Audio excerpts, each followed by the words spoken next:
আল্লাহ রাসূল সাল্লাল্লাহু আলাইহি ওয়াসাল্লাম একটা গোত্রের ইমাম নিযুক্ত করলেন মুআয ইবনে জাবালকে। মুআয ইবনে জাবাল উনি এশার নামাজ আল্লাহ রাসূল সাল্লাল্লাহু আলাইহি ওয়াসাল্লামের সাথে জামাতে পড়ে যেয়ে ওখানে ইমামতি করতে যেতেন। তো একদিন উনি এশার নামাজে সূরা বাকারা দিয়ে নামাজ শুরু করলেন। সূরা বাকারা কোরআনের সবচেয়ে বড় সূরা, এটা আমরা জানি তো না?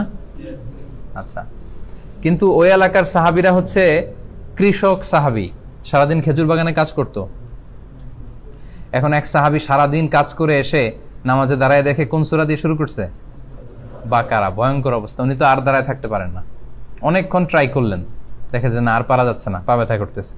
উনি নামাজ ছেড়ে দিলেন, পেছনে যে একা একা নামাজ পড়লেন, মনে মনে বললেন আপনার ইমামতি ছুটাই দিব আমি, দাঁড়ান। লোকেরা বলল যে মোরতাদ হয়ে গেছে, ইমামকে মানে না। সে বললো আমি সালিস বসাবো, বিচার বসাবো আল্লাহ রাসূলের কাছে। যা বললো তাই করলো। আল্লাহ রাসূলের কাছে যেয়ে বললো যে আপনি এমন